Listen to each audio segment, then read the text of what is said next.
Ahora sí, no, me estaba dando para grabar en la nube. Ya se ha excedido la capacidad que tenemos prestada de la nube, así que vamos a usar mi computadora. Bueno, la semana pasada habíamos quedado en un temita. Déjenme que busque, porque aquí tengo varias cosas abiertas, en un temita que era estructuras de mercado. ¿Se alcanza a ver?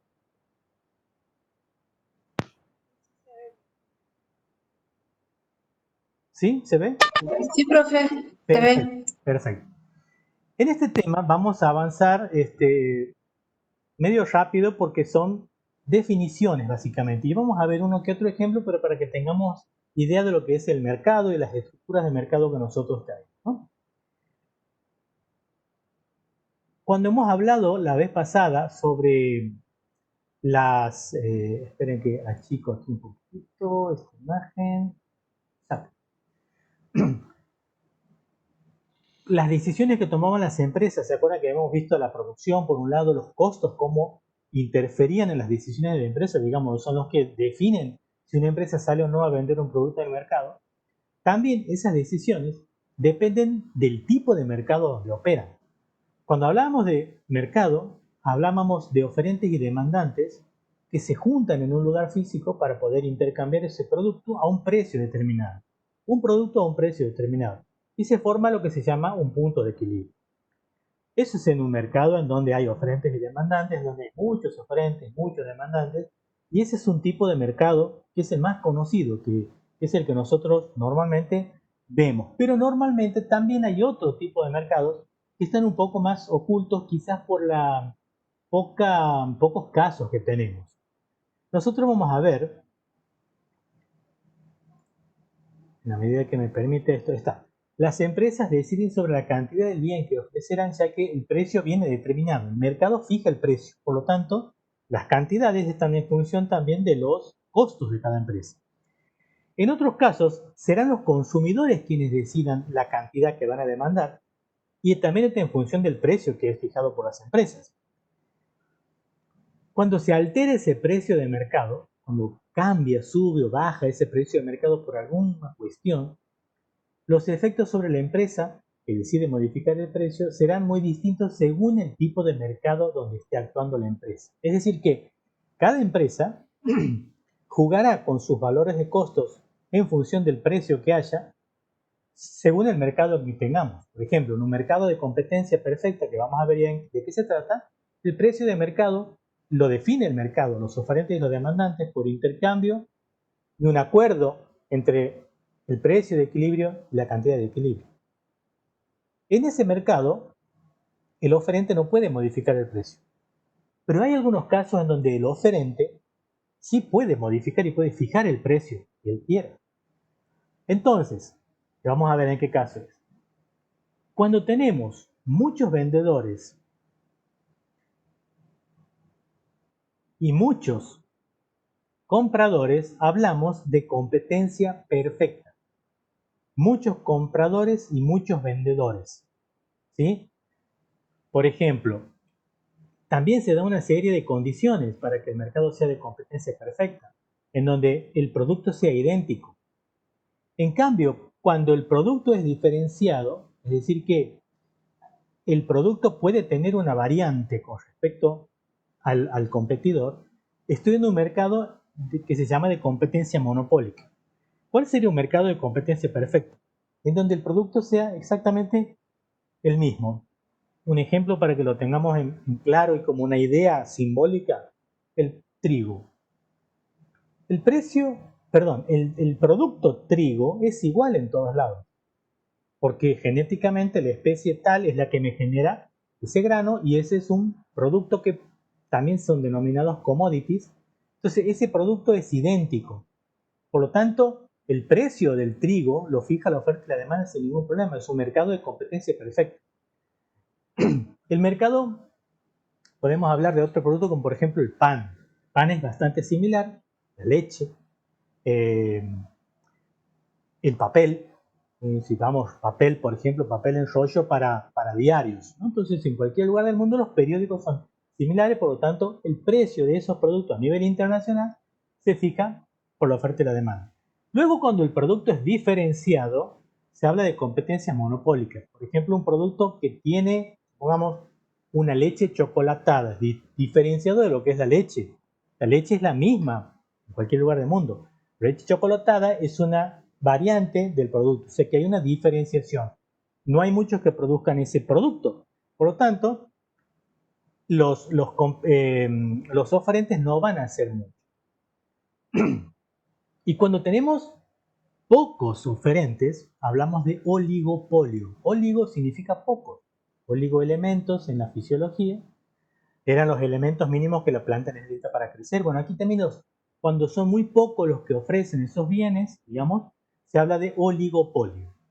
Y cuando es uno solamente, se llama monopolio. ¿Conocemos algún monopolio? Bueno, hay varios, digamos, no muchos. No hay tantos monopolios como oferentes que pertenecen a la competencia perfecta. Pero uno de los monopolios que hace un tiempo han ocupado un lugar durante muchos años y después han sido, digamos, reemplazados, no reemplazados, ha sido generado un competidor de esto, es el caso de Microsoft. Microsoft siempre ha sido el que ha tenido el monopolio de todos los sistemas operativos, Windows, todo, hasta que ha aparecido Linux.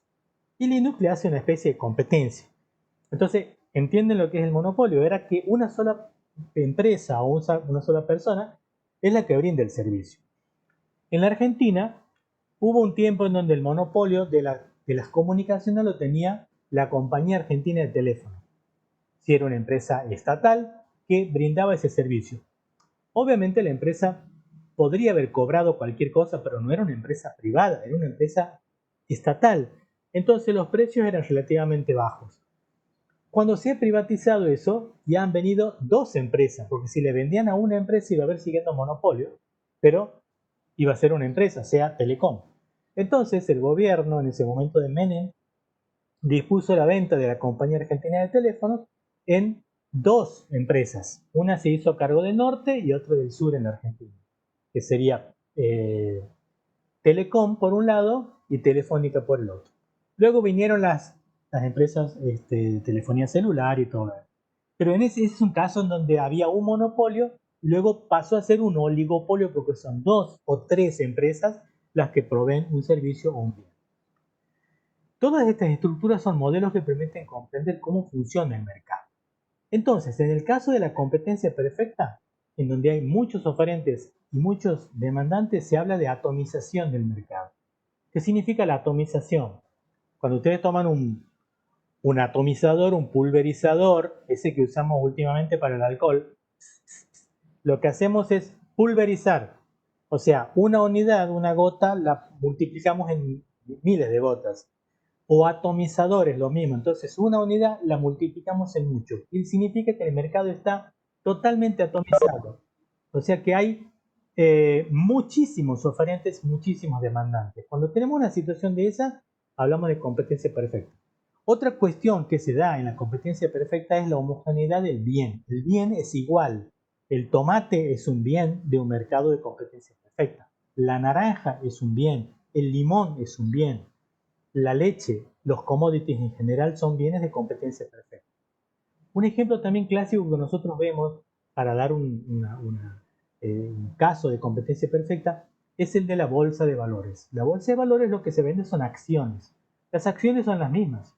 Es un papel que dice esto vale por tantas acciones de YPF, de Google, de cualquier otra empresa. Entonces, ¿qué es lo que se vende? Acciones, son todas iguales. Es el típico ejemplo de mercado de competencia perfecta. Transparencia. ¿Qué significa la transparencia? La transparencia es que toda la información que se genere de los productos que se están vendiendo no tiene nada oculto. Digamos que todo el mundo sabe perfectamente cuál es el bien que se vende, cuál es el precio que se vende y por lo tanto hay una cantidad enorme de oferta y una cantidad enorme de demanda. Esa es la transparencia del mercado. La libre movilidad de los factores implica que cualquier persona puede entrar o salir del mercado. Significa que si yo, por ejemplo, he heredado una tierra y esa tierra la quiero destinar para producir trigo, produzco trigo y el trigo lo vendo. O sea, yo entro al mercado como un oferente y nadie me lo va a impedir. Pero, por ejemplo, si yo quiero entrar en un mercado en donde solamente hay dos proveedores de Internet, no voy a poder tener mucha facilidad para entrar al sistema.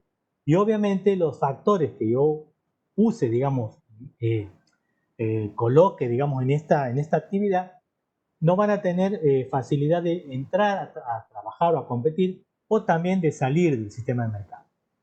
Esas situaciones, bueno, aquí está la definición de cada una, de la atomización. En el caso de la atomización del mercado, el oferente no es, digamos, quien va a influir en el precio, sino que el oferente entra y juega con el precio aceptándolo como una regla. En la homogeneidad los productos son todos iguales, como les había dicho. En cuanto a la transparencia, no hay incertidumbre, se puede predecir el equilibrio, todo el mundo conoce las condiciones que hay en el mercado. Y en cuanto a la movilidad, hay libre entrada y salida de las empresas en el mercado, como les decía, por lo tanto es fácil poder entrar a competir en un mercado de competencia perfecta. El que nos vaya bien o no dependerá de la inversión que tengamos y también del análisis del mercado que nosotros hayamos hecho. El modelo de competencia perfecta es aplicable prácticamente a la mayoría de los productos que son agropecuarios, de capitales, que en el caso de las acciones, a la pesca. Entonces, todos esos productos generalmente son tratados como bienes que pertenecen a un mercado de competencia perfecta. En el caso del monopolio, hay un único oferente, no hay un rival identificable, por lo tanto, esa persona de alguna manera opera y domina, digamos, el mercado, y hay una barrera de entrada alta para otros vendedores. Quienes quieran entrar a competir van a tener serios problemas porque no es fácil. Y no hay una diferenciación del producto. Es decir que el producto sí es uno solo, no hay ningún tipo de diferenciación, ¿no? Entonces el vendedor tiene cierto poder en el mercado para fijar o aumentar el precio del producto. El ejemplo no es el mejor, pero en el caso de los barrios en donde hay proveedores, gente que provee droga o algún tipo de una cuestión poco legal, en esos casos estamos hablando de un mercado de ese tipo, ¿sí? No hay cualquiera que va a venir a querer hacer ese trabajo. O bien los servicios que generalmente hacen algunas personas de cuidado de autos, los trapitos en Buenos Aires, ellos son dueños entre comillas, de su territorio, por lo tanto cualquiera no puede venir a entrar a trabajar y a competir con ellos. Como ejemplo lo pongo, ¿no? Pero obviamente no es el mejor ejemplo desde el punto de vista económico. Se me olvidó la transparencia, aquí estoy de vuelta. El vendedor en este caso tiene el poder de fijar el precio. Por lo tanto, puede cobrar lo que le parezca. Y obviamente la gente, si es el único proveedor que tiene en ese lugar de ese bien, aceptará y pagará en la medida que pueda. Un ejemplo un poquito más elegante puede ser una farmacia, por ejemplo, en un pueblo muy pequeño, en donde hay poca gente y solamente hay una farmacia.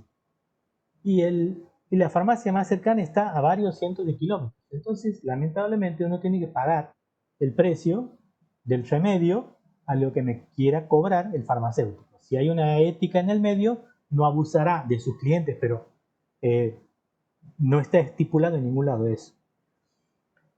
En el caso del monopolio, también se restringe la producción y se eleva los precios. Entonces, al no haber competencia, el precio tiende a subir, nunca va a bajar. La curva de demanda es una curva, su curva de demanda es la curva de demanda que tiene el mercado, pero el precio solamente lo fija una sola persona. Entonces, si él desea aumentar la cantidad vendida, debe disminuir el precio, cosa que en este caso no se da porque hay una persona que es la que regula todo esto. Causas y origen del monopolio. Hay acceso exclusivo y control de un factor de producción que es la materia prima. Cuando una empresa controla ese factor, puede controlar también el precio. Aparte es la única que provee a una fábrica o a varias fábricas, pero de alguna manera hay cierto control de esa materia prima. Cuando, por ejemplo, también es propiedad de una patente exclusiva o un secreto donde hay una sola persona que tiene ese producto, el saber cómo hacer ese bien, y también es lo que puede generar a que haya un monopolio. Cuando hay una franquicia legal, monopolio legal, estatal o regulado, o un monopolio fiscal o un monopolio natural, que es el caso de las empresas que nos brindan a nosotros servicios, por ejemplo, como el servicio eléctrico. ¿Sí? Nosotros tenemos en Santiago EDESE, en, no sé, en otras provincias ED de la provincia que sea, ¿sí? Entonces, obviamente yo no puedo decir si la electricidad ha subido o no, me voy a pasar a otro proveedor de electricidad. Imagínense, si tuviéramos muchos proveedores de electricidad y cada uno tiene sus postes y sus cables para poder brindarnos el servicio, no podríamos ver el cielo de la cantidad de cables que habría. Lo mismo con el servicio de agua corriente. Si yo quisiera, digo, no, Aguas de Santiago me cobra mucho, quiero pasar a Aguas Cardona, que es de la empresa de la Gabriela Cardona, Aguas Cardona. Entonces tengo que romper la vereda, conectar un caño, totalmente complicado. Esos monopolios que son aceptados por el Estado se llaman monopolios naturales. Y ellos no pueden fijar el precio, ¿por qué? Porque hay un ente que regula la acción de ese monopolio.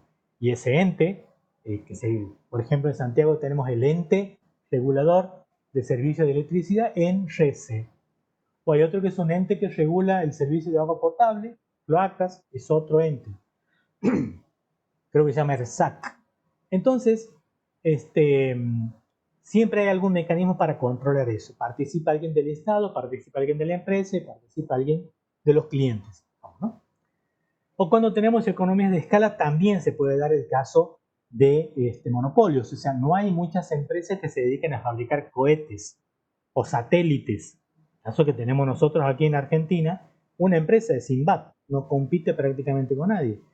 Empresas que hacen portaaviones no debe haber muchas. Empresas que hacen aviones hay 2 o 3.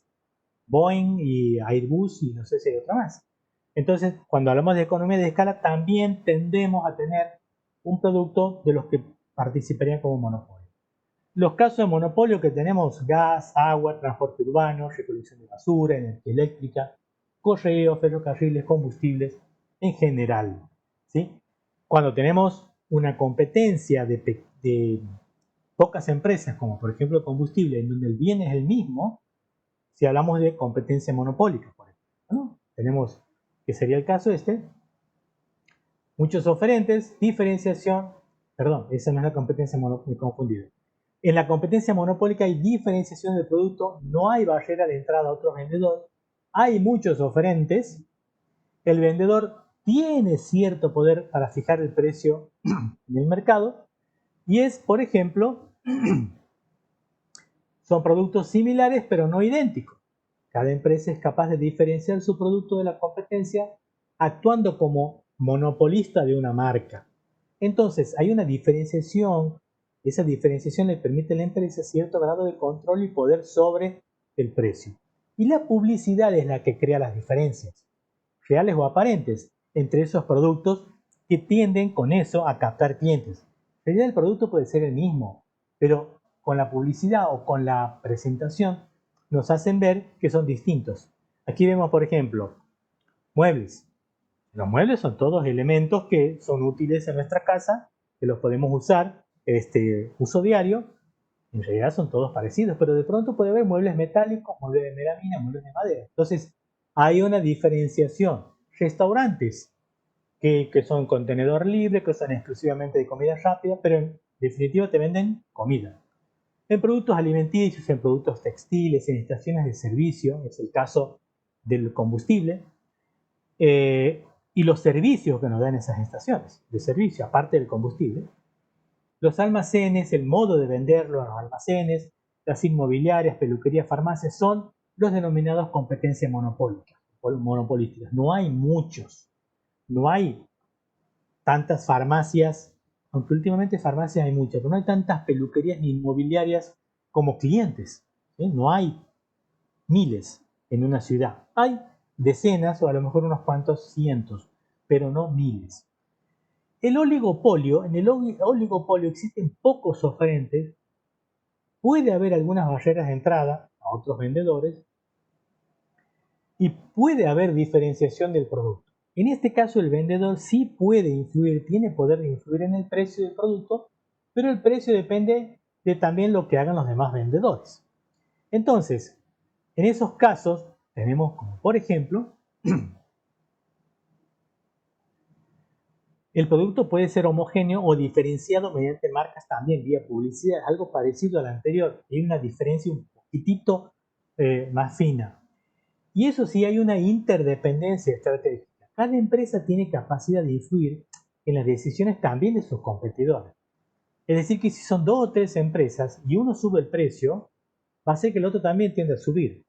Y si uno baja, va a hacer que el otro también tienda a bajar.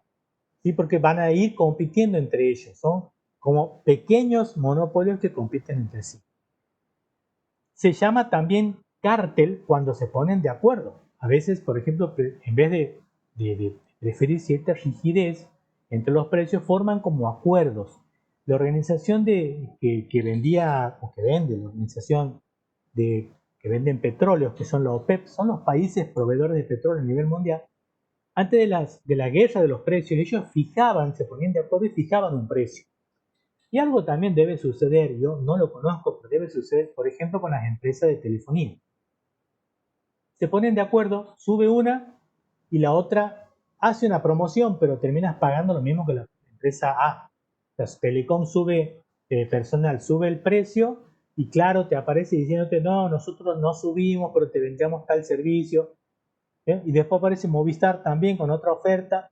La cuestión es que al fin y al cabo terminas pagando prácticamente lo mismo. O sea, por algo las empresas subsisten, porque tienen un montón de clientes en la 1, en la 2 o en la 3. Entonces puede haber intercambio de uno al otro, pero ninguna empresa pierde clientes.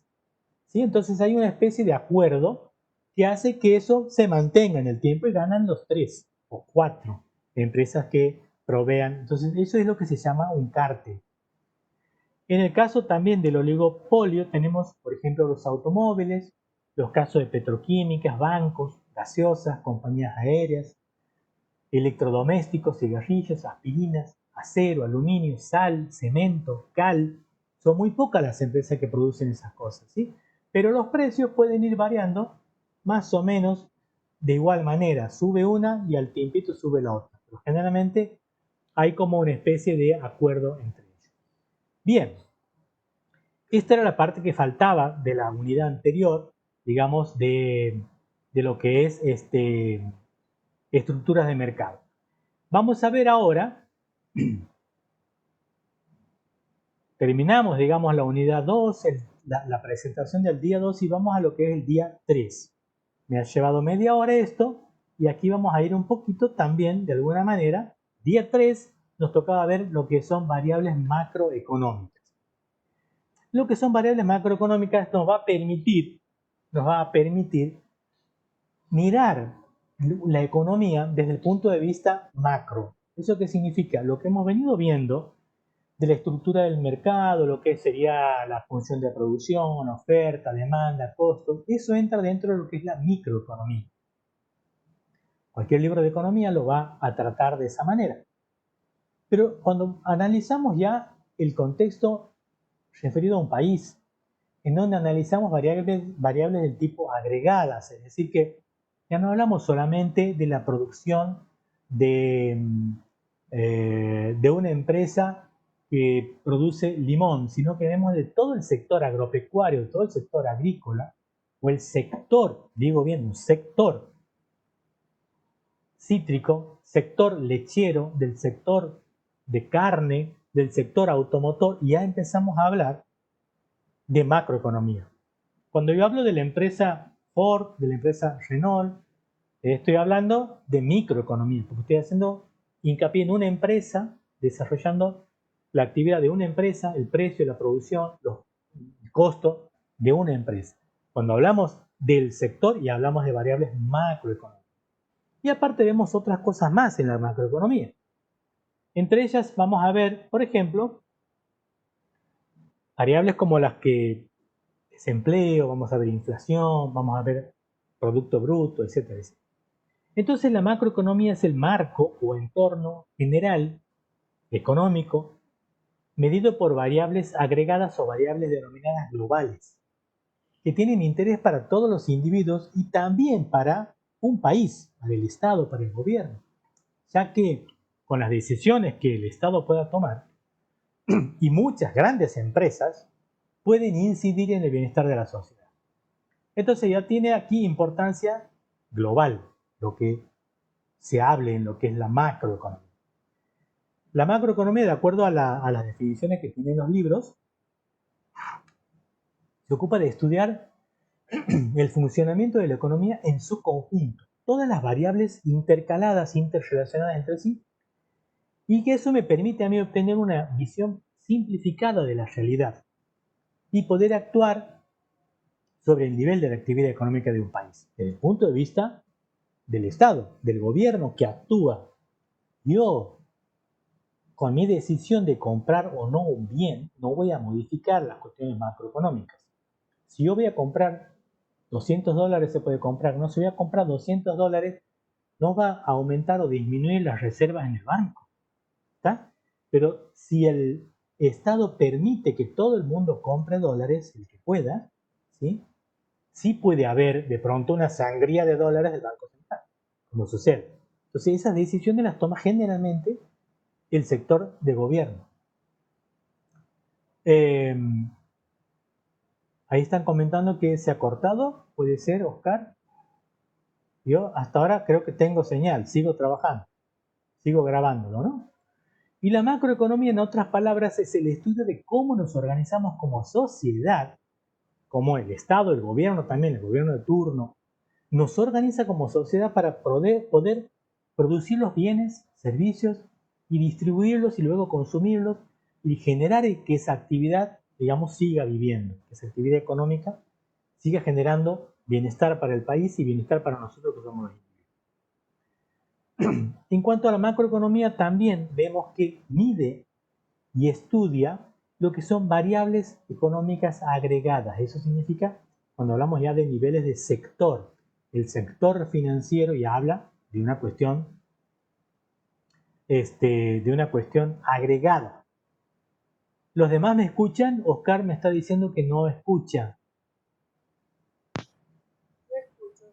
Sí, debe tener un problema. Yo escucho que anteriormente también se cortó el video, capaz que en mi provincia no. Bueno, aquí lo bueno es que lo que yo estoy hablando va quedando en la grabación, siempre que me quede, que tenga internet yo, digamos. Y eso, si hay alguna falla después en el video, espero que se subsane. Y si no, bueno, grabaremos nuevamente otro videito en algún momento para refrescar esto. Y esas variables económicas que nosotros analizamos en la macroeconomía son, por ejemplo, la producción agregada, es decir, cuánto produce un país. Ese PBI, el Producto Bruto Interno, que vamos a ver cómo lo medimos. También mide, por ejemplo, el nivel general de precios, el denominado índice de precios al consumidor. Mide también lo que se denomina tasa de desempleo, es decir, qué cantidad de personas que están en capacidad de trabajar no pueden trabajar porque no hay trabajo. Entonces me está dando una idea de la cantidad de desempleo que hay. El saldo de la balanza comercial. La balanza comercial es lo que resta de lo que es importaciones y exportaciones y otras cosas más que vamos a ver enseguida. Y también la oferta monetaria, es decir, cuánto tiene el país como reservas y cuánto tiene de dinero circulante. ¿Qué pasa si emite, si imprime billetes o no? ¿Qué pasa con los dólares? Toda esa cuestión tiene que ver con las variables macroeconómicas. De esas variables macroeconómicas es que se puede generar una política macroeconómica, que esa obviamente la diseñan el ministro de Economía, Banco Central, de acuerdo con un montón de cuestiones, decisiones del presidente y su gabinete de asesores en lo que respecta a la economía. Entonces estará integrada esa política por un conjunto de medidas de gobierno destinadas a influir sobre la marcha de la economía en su conjunto. Y viene el tema perfectamente lo que sucede actualmente, hoy, ayer, anteayer, todas las medidas que macroeconómicamente se destinan para regular exportaciones, importaciones, para influir o incidir, digamos, positivamente en ciertas cuestiones, el tema del control de la compra de dólares, el tema de las compras al exterior. Bueno, todas esas son medidas que alguna gente, o sea, yo creo que nadie está de acuerdo con eso, a nadie le gusta. No te queda otra que estar de acuerdo o no, pero de que a la gente le gusta o no le gusta, si uno hace una medición de eso, nadie está de acuerdo, nadie le gusta que no pueda comprar dólares, que no pueda comprar cosas al exterior, pero bueno, son políticas macroeconómicas. ¿Sí? En otros momentos se liberó la venta de dólares y bueno, pasó lo que pasó. En otro momento se restringió la venta de dólares y pasó lo que pasó. Nos estamos viendo, digamos, cómo va cambiando la política macroeconómica en función también del signo político que le toque gobernar. No vamos a hacer juicio de eso porque aquí no es una cuestión de verlo desde el punto de vista político. Pero esos objetivos macroeconómicos tienden, de alguna manera, desde cada una de las miradas, ¿sí? La mirada de un gobierno como el gobierno anterior que teníamos respecto del crecimiento es distinta de la mirada que tiene este gobierno actual sobre el crecimiento. Pero ambos han hecho medidas macroeconómicas tendientes al crecimiento. Que el país, lo que queremos es crecer, que el país crezca. Vamos a ver ya la clase siguiente más acerca de eso. ¿Qué queremos con el desempleo? Que no haya desempleo o que el desempleo tienda a disminuir. Esa es la idea. Las políticas del gobierno anterior y del gobierno local actual son quizás distintas, pero tienden a que el desempleo baje. ¿Qué pasa con la inflación? También tendemos a que la inflación baje. A nadie le gusta que la inflación suba, sobre todo a nosotros que somos los consumidores finales. Entonces, buscar ese crecimiento significa alcanzar un nivel elevado de producción y con tendencia creciente. Poder digamos, que el país alcance a producir mucho y que pueda eso ser cada vez más y ir creciendo, como lo hicimos en algún momento a las tasas chinas. Crecíamos al 8% anual durante un buen tiempo. Entonces, ese crecimiento es a lo que tendemos que ir. Lograr una baja tasa de desempleo y un elevado nivel de actividad, que es lo mismo, digamos, podemos bajar la tasa de desempleo generando más actividad y podemos hacer aumentar el nivel de actividad cada vez más. Implica aplicar variables que tiendan a generar trabajo. Hemos tenido experiencias en algunos momentos del país y otras en donde ha aumentado el empleo y otras en donde ha aumentado el desempleo. En cuanto a la inflación, también hemos tenido históricamente hiperinflación en nuestro país, después se ha estabilizado un tiempito, después se ha vuelto a subir. Bueno, la cuestión es que nuestro país, con respecto a la inflación, tiene una oscilación, digamos, en el tiempo, que hace que permanentemente haya políticas que tiendan a regular eso, pero no la podemos dominar. Significa eso alcanzar cierta estabilidad del nivel de precio. El otro día vi un documental, un programa de estos de gente que está en otros lugares del país, y había una persona que había quedado varada en la India, en un pueblo, por la cuestión de la pandemia, y ellos venden los productos ahí en ese lugar que tienen inflación prácticamente cero. En la etiqueta, así como dice la marca del producto, tiene también grabado el precio del producto. Entonces nosotros compramos hoy una botella de Coca-Cola y en la etiqueta no está el precio. Entonces la Argentina nunca lo pone porque desde el momento que la fabrican a la Coca-Cola, la envasan, sale y hay un precio de mercado y cuando llega a nuestro negocio y lo vamos a comprar ya ha subido de precio, es probable. Entonces, ¿para qué le vamos a poner un precio estampado en la etiqueta si el precio va a subir? Bueno, esa es una señal de que en esos países en donde el precio viene marcado desde fábrica, es que no hay inflación, es decir, que hay una estabilidad. ¿Qué otros objetivos macroeconómicos conocemos? El presupuesto público, es decir, el presupuesto que tiene el país en función del dinero que piensa gastar el año que viene. Generalmente eso se aprueba en la Cámara de Senadores, Cámara de Diputados, se aprueba el presupuesto del país. Obviamente son variables macroeconómicas las que inciden en ese presupuesto. Lo mismo las cuentas con el sector externo, es decir, cómo es nuestra relación con los otros países en cuanto a deuda, por un lado, en cuanto a compra y venta de productos, ¿sí? Y cómo es el tipo de cambio. El tipo de cambio vendría a ser el valor de la divisa, en este caso el dólar, para la Argentina. Existe entonces lo que en macroeconomía se llama contabilidad nacional. La contabilidad nacional me relaciona, me define y me mide el valor de esos agregados económicos. Y ahora vamos a ver cuáles son las variables que me ayudan, digamos, a tener esos valores. Mediante una serie de cuentas se obtiene lo que se llama un registro de las transacciones realizadas entre los distintos sectores que llevan a cabo la actividad económica del país, es decir, el sector ganadero, el sector agrícola, el sector financiero. Cada uno lleva un control y eso se registra en lo que serían las cuentas nacionales. Esas cuentas nacionales se registran de alguna manera en lo que es el Producto Bruto Interno. Producto Bruto Interno es uno de las tantas cuentas que tenemos. Es el valor total de todos los bienes y servicios finales generados en un país durante un periodo determinado de tiempo, obviamente. Repito, es el valor expresado en unidades monetarias. Por eso dice el valor está subrayado. De todos los bienes y servicios finales. Finales. ¿Qué significa eso? El ejemplo del pan siempre viene bien. El ejemplo del pan. Si yo contabilizo la producción de todo el pan que se ha hecho en el año en Argentina, va a ser una millonada de pesos, ¿sí? Pero si contabilizo eso, no voy a contabilizar el trigo, porque si no estaría haciendo una doble contabilización. Si mido solamente el trigo y después vuelvo a medir la harina, que no es otra cosa que el trigo molido, y vuelvo a medir el pan, estaría generando un valor que no es el correcto. Entonces tengo que ir yo a medir el producto final, en este caso el pan. No lo mido al trigo, no lo mido a la harina, ¿está? Mido el pan. Lo mismo pasa con cualquier otro producto. Si, voy a medir la producción de plásticos y la producción de cobre, y a eso lo sumo a la producción de cables, estoy haciendo una doble contabilidad. Tengo que medir la producción de cables.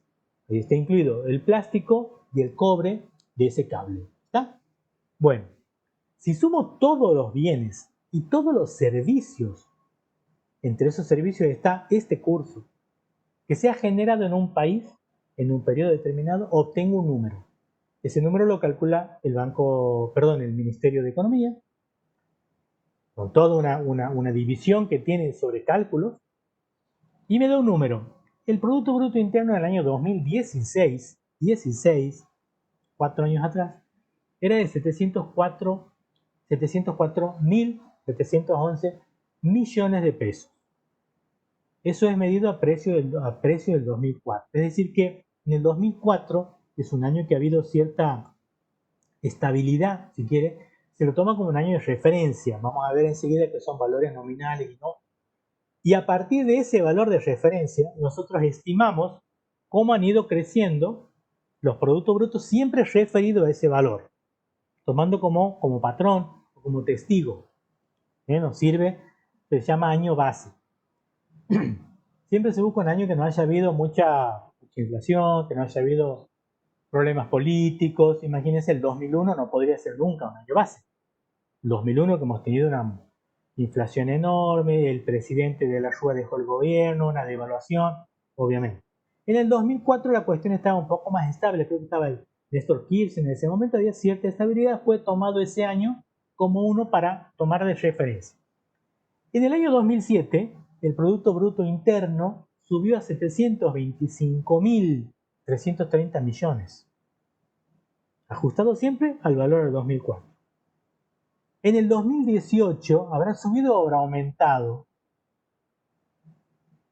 o habrá bajado, bajó a 707.000 millones, 2018. Bajó la producción, el país entró en una situación complicada económica y obviamente la producción bajó. En el 2019 bajó más todavía, 707.000 millones a 692.000 millones.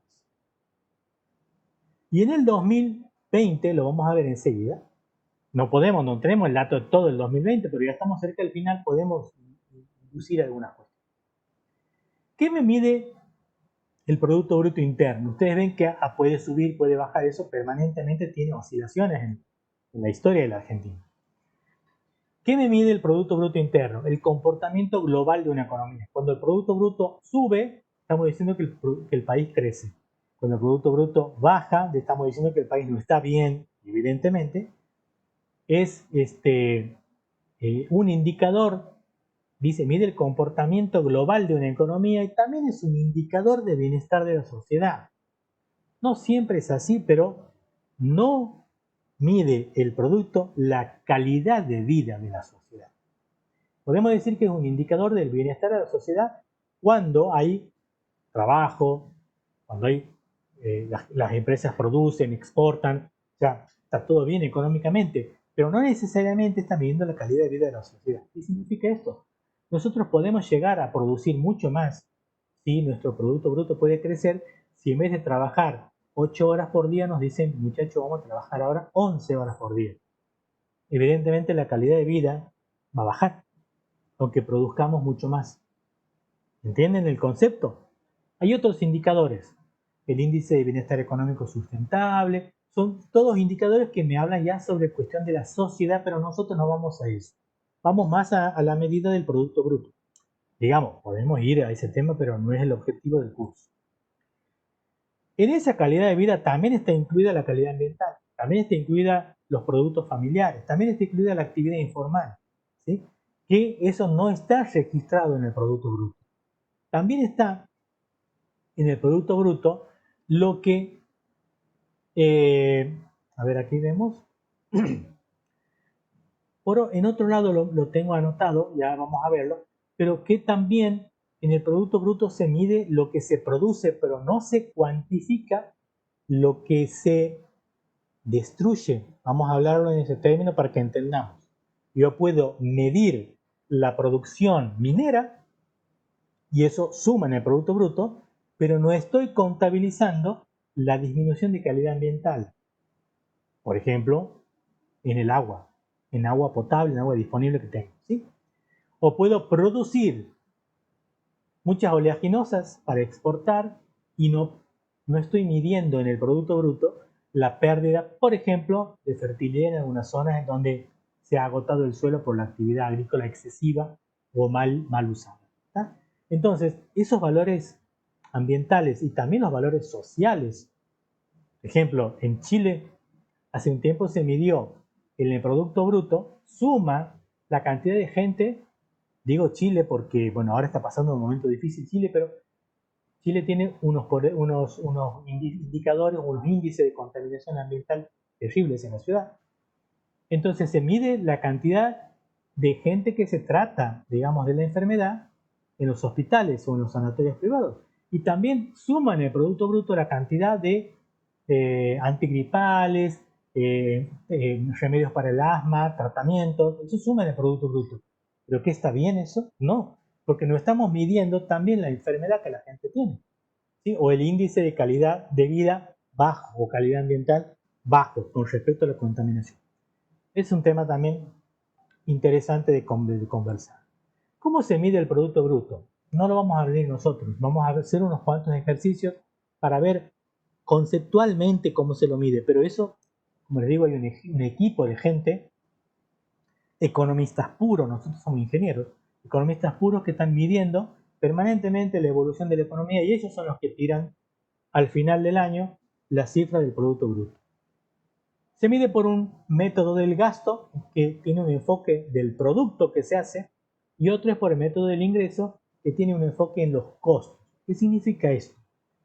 Por el método del gasto, el Producto Bruto lo medimos por la suma del consumo privado, es decir, cuánto consumimos nosotros de bienes y servicios.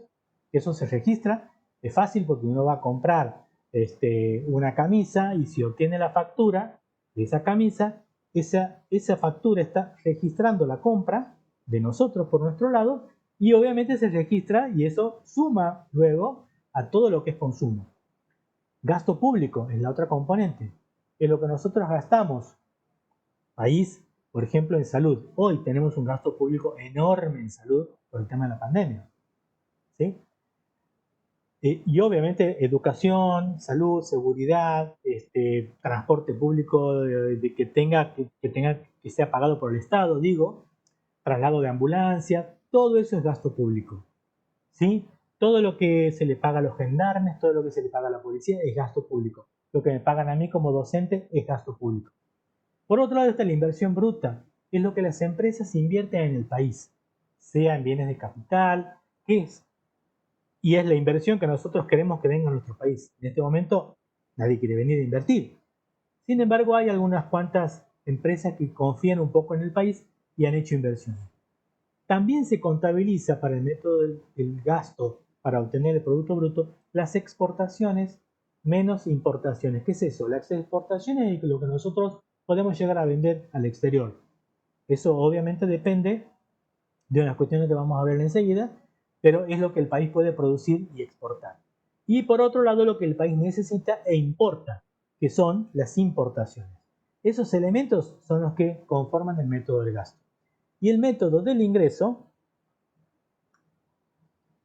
que me va a dar el mismo valor del Producto Bruto, sea por un método o por el otro, cuenta los sueldos de la gente que trabaja para la producción de eso, las rentas que la tierra puede generar, los intereses que el capital genera, los beneficios de los empresarios, los impuestos indirectos y la depreciación que sufren las máquinas, el bien de capital.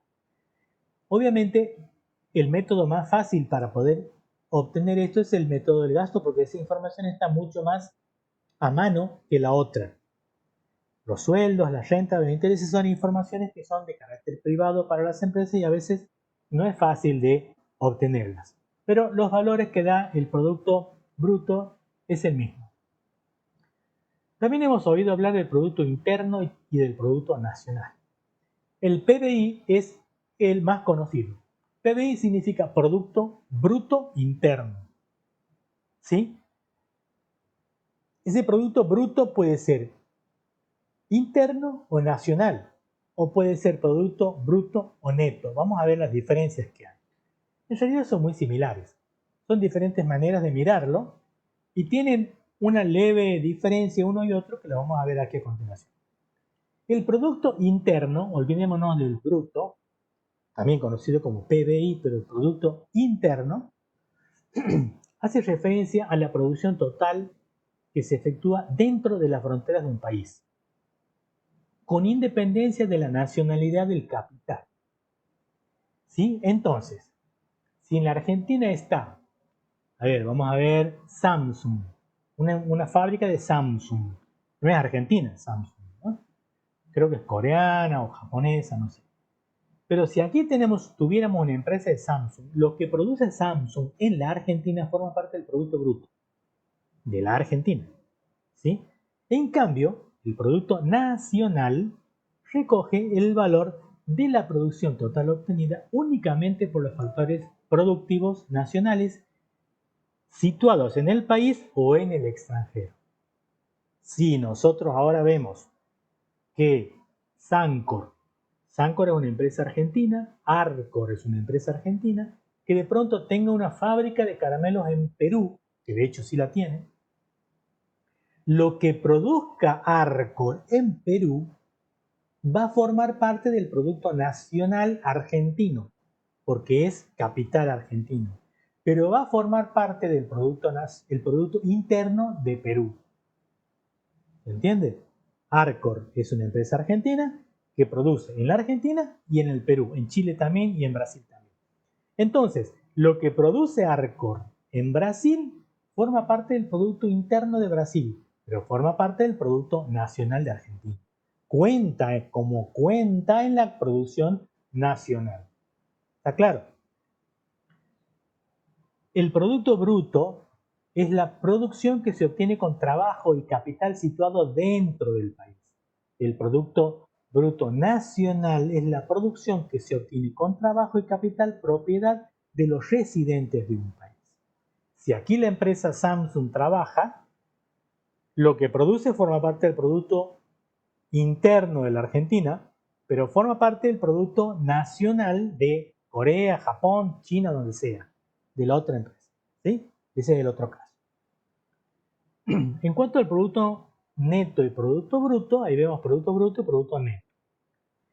El producto bruto, ya interno o nacional, no interesa, que vamos a ver la cuestión del bruto, del producto, mide todo lo que se produce en un año, pero durante ese tiempo también se demolieron casas, se desgastaron máquinas, se deterioraron rutas, es decir que mide lo que se desgasta o pierde valor, pero no mide lo que se va perdiendo o destruyendo, sino que tiene en cuenta también la pérdida del valor que va teniendo, digamos, incluye lo que son las amortizaciones o la depreciación que va teniendo, el desgaste de las máquinas o el valor, la pérdida de valor que va teniendo una máquina con el tiempo o con el uso.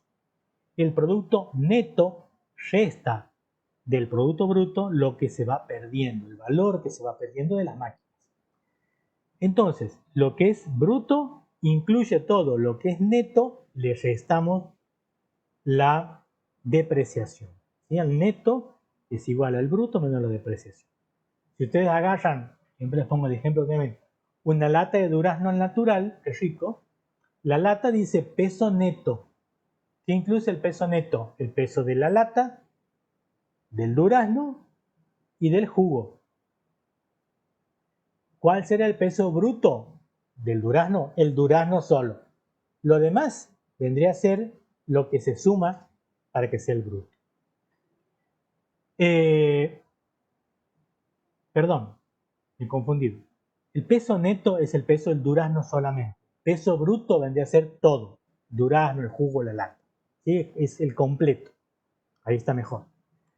Y hasta ahora también se me echó agua a la boca con el tema del dulce. Me encanta el dulce de durazno. El ingreso nacional es otra variable que también nosotros la manejamos como variable macroeconómica, simplemente por el hecho, no digo que la manejamos, la conocemos, no la manejamos porque eso lo maneja, como les digo, el gobierno y dentro de todo el Ministerio de Economía. El ingreso nacional está dado, es una variable que está dado por el Producto Nacional Neto menos los impuestos indirectos. Es una cifra que sirve también como un indicador en donde vemos que el ingreso nacional es el Producto Bruto Nacional menos la depreciación y menos los impuestos indirectos, que es lo mismo que tenemos en ingreso nacional. Son valores que son luego utilizados para poder comparar, por ejemplo, estados de crecimiento que tienen distintos países. Y ese producto bruto, interno, neto, como sea, puede medirse, evidentemente, como lo hemos visto recién, en números que son expresados en dinero. Y esos son valores que vienen a ser, no es otra cosa que precios. ¿Sí? Esos precios o ese producto bruto puede expresarse de dos maneras. Y uno dice, ¿para qué la complican tanto los economistas? ¿Por qué no ponen un solo valor? Bueno, porque tenemos otras cuestiones que influyen. En precios corrientes o puede ser expresado en precios constantes. ¿Qué es una y qué es otra? El precio corriente, que es también denominado valor nominal del producto bruto, en el caso, el producto bruto nominal mide o se mide con los precios vigentes al momento de realizarse la producción. Es decir, que yo voy a medir hoy al precio de mercado que tiene el producto en sí. Pero el precio nominal, pero el precio real es el que se mide con los precios existentes y teniendo en cuenta como referencia un año base. ¿Sí? Entonces, ese producto que yo les he leído hace un momento es un valor real porque está relacionado al año base, que ha sido 2004, creo que ha sido, no me acuerdo, tomado como año base. Entonces hay dos valores que son los que juegan siempre con la economía. En un país que no tenemos inflación, los productos van a ser los mismos, porque no va a haber nunca inflación, todos los años son considerados como año base. Pero al tener una inflación, lo vamos a relacionar ese valor siempre con un año base. Entonces, vamos a hablar de valores nominales y valores reales. Dado que los precios son diferentes y van a ir variando, también variarán el producto bruto y también los bienes en sí. Entonces, para poder indicar esas variaciones, existe lo que se llama índice de precios. El índice de precios es una medida del nivel medio de los precios y que me sirve para poder eliminar ese efecto de la variación que tiene la inflación, por ejemplo, en un precio. Entonces, el índice de precios lo que hace es tratar de deflactar, o sea, quitarle el efecto de la inflación a ese valor. Por lo tanto, el índice de precio del PBI, o índice de precios implícitos, del PBI es lo que nosotros usamos como deflactor del Producto Bruto. Entonces, ese Producto Bruto real lo vamos a obtener como el Producto Bruto nominal, que sería el que les digo de los precios actuales que nosotros sumaríamos en el caso de querer calcular el Producto Bruto, dividido por el deflactor del Producto Bruto. Ese deflactor automáticamente me lo lleva o me referencia ese Producto Bruto nominal a un valor teniendo en cuenta con un índice o con un año de referencia.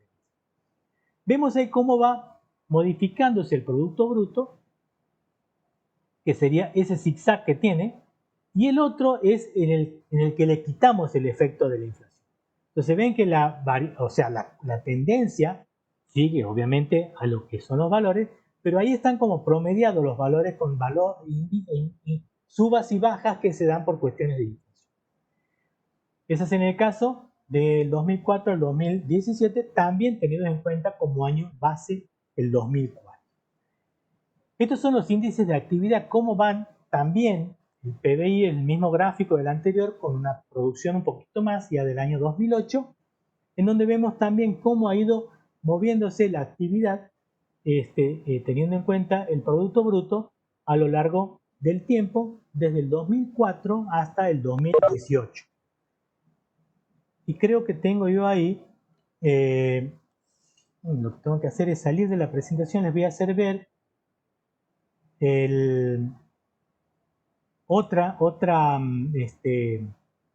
capaz que me voy a complicar. Bueno, un valor actual quería hacerles ver, pero lo tengo. Ahí se lo ven.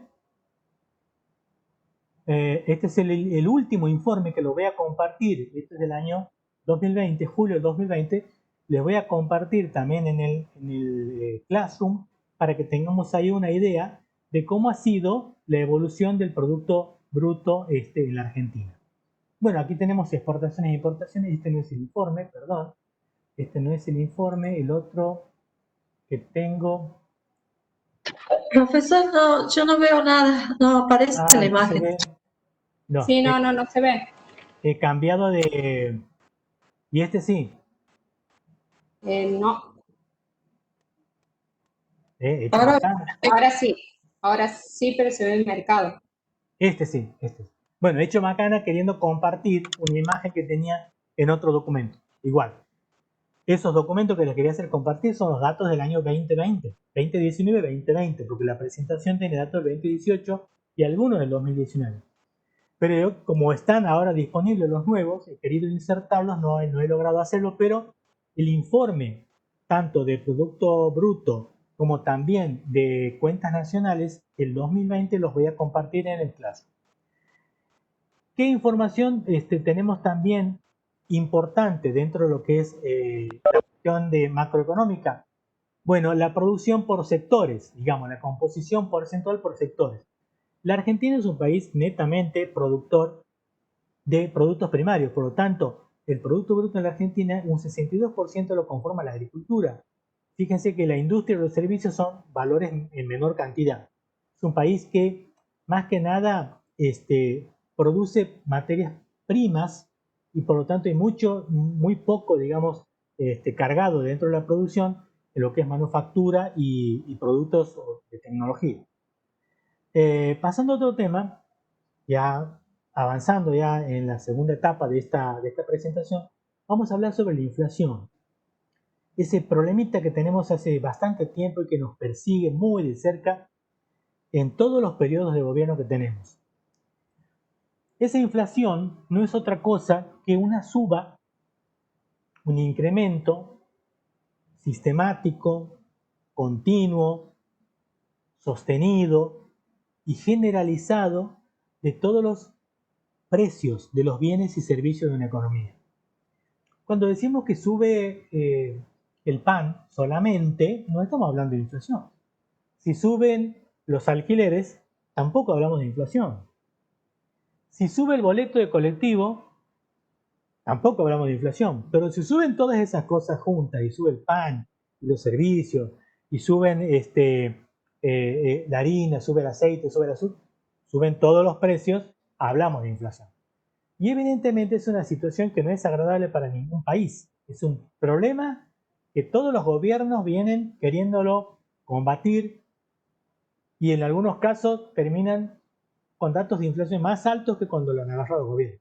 Entonces, evidentemente todavía no hay una solución para la inflación en Argentina. Lo ha habido en un momento, en la época de Menem, en donde teníamos estabilidad, en donde el dólar, el peso, un dólar, pero eso ha sido mediante, un mecanismo, digamos, de mantener eso en el tiempo, pero es como que ha habido una inflación contenida, digamos. No es que el mercado ha dejado que esa inflación desaparezca, sino que ha habido una fuerte intervención del Estado. Años después nos enteramos de cómo ha sido eso. ¿Cómo se mide esa inflación? Mediante el índice de precios al consumidor, que lo hemos visto hace un momento. El índice que también me sirve para medir precios implícitos del Producto Bruto. Entonces, esa suba de los precios, obviamente siempre en la Argentina no baja nada. Eso me dijo una vez un pariente que tengo que se dedica a la venta de autos, Miguel.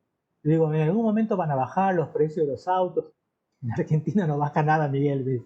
Nunca ha bajado nada. Y si baja, dicen, baja un poquito para impulsar la suba más alta, para subir más fuerte, ¿no? Esa suba de los precios es siempre hacia arriba. Es sistemática porque se da cada tanto. No está estipulado, pero cada tanto viene una suba de precios. Es generalizada porque suben todos los bienes y todos los servicios, ¿no? Entonces, ese principal problema que tiene que esa inflación lo que va haciendo es anulando de alguna manera o digamos debilitando la capacidad de compra que tenemos. Por lo tanto, el dinero y las funciones que tiene el dinero se ven estropeadas, digamos, por la inflación. Entonces, ¿cuáles son esas funciones que tiene el dinero? Bueno, nosotros ¿para qué tenemos el dinero? Para comprar. Sirve para comprar, para vender bienes y servicios, para producir, ¿sí? Cuando no tenemos capacidad de dinero, capacidad de vender, no nos entra dinero, no podemos comprar insumos. También el dinero es una unidad de cuenta que me sirve como medida de valor para poder comparar bienes y servicios. Si ese dinero pierde valor, los servicios pierden también capacidad de ser comparables, bienes y servicios unos con otros. Y también el dinero sirve como reserva de valor. Evidentemente, cuando nuestra moneda va perdiendo valor, ¿qué es lo que hacemos? Buscamos refugio en el dólar. Entonces, como ven, el dólar también es una unidad de dinero. No es la que fija en la Argentina, pero en la Argentina tenemos que pensar en pesos. Pero cuando se nos va por la inflación, se devalúa el valor de nuestra moneda y queremos buscar como reserva de valor, lo primero que hacemos es irnos a otra divisa. Si nosotros ahorráramos en pesos, es una de las primeras funciones que ataca la inflación. Porque ¿qué haríamos nosotros? Lo que hacemos, digamos, la inflación tiene su parte buena, si uno le quiere buscar, es que dinamiza la economía, porque cuando nosotros cobramos dinero vamos urgente a comprar y a guardar antes de que suba. Entonces hay de alguna manera una actividad económica. Pero también puede servir que si nosotros ahorráramos dinero, no saldríamos a comprar tanto, no habría tanta demanda y los precios tienden a bajar. Pero son juegos de la economía que los ministros son los que se encargan de ver cuál de todas las variables es la que conviene aplicar y cuál es la que conviene el Estado hacerla jugar en la sociedad para ver de controlar eso. La inflación, como les digo, promueve el consumo, ¿sí? Entonces, cuando hay inflación, yo quiero consumir rápido antes que los precios suban. Entonces, compro antes de que el precio suba. Pero desalienta la inversión. O sea, la persona o la empresa que quiere venir a invertir en un cuadro inflacionario permanente no le conviene. porque lo que la persona hoy ha invertido para poder vender, para poder fabricar el producto y poder vender, si de pronto hay inflación, los precios van a empezar a subir en el mercado y sus costos nunca los va a poder recuperar. Las inversiones a largo plazo caen mucho más que las del corto plazo, también en una situación de inflación. Con inflación, la única inversión que se realiza es aquella en la que se espera una rápida recuperación del capital invertido, porque no quiero correr riesgos de que la inflación me diluya las ganancias. Entonces quiero recuperar lo más rápido posible, al menos el capital invertido. Y solo se invierte si la rentabilidad es alta y si su recuperación es en el corto plazo. Como les digo, no queremos riesgos de perder. ¿Cuánto fue la inflación en la Argentina? Bueno, tenemos datos históricos que no vale la pena recordarlos porque han sido tristísimos en la época de la hiperinflación, pero en la Argentina en el año 2018, hace poco, hemos tenido una inflación altísima, la más alta en los últimos 27 años. Ha picado casi en el 50%, datos del INDEC, 47,6%, durante el año 2018. Un terrible dolor de cabeza para el gobierno de Macri en ese momento, que no lo ha podido solucionar. ¿Qué ha pasado en el año 2019? En el 2019 la inflación supera los 50% y salta al 53,8%. Y fue la más alta, claro, al año siguiente, la más alta de los últimos 28 años. El avance de los precios en diciembre de ese año fue del 3,7% y las proyecciones indicaban que este año 2020 iba a superar el 40%. ¿Cómo estamos hasta ahora? Dato del miércoles pasado. Actualmente el dato ha sido fuente del INDEC publicado en el 14 de octubre 2020 en Infobae. El Instituto Nacional de Estética y Censo informa este miércoles que la inflación llegó al 2,8% en septiembre y al 36,6% en el último año. Ojalá que no pasemos hasta diciembre, no creo, porque tampoco hay mucha demanda de cosas.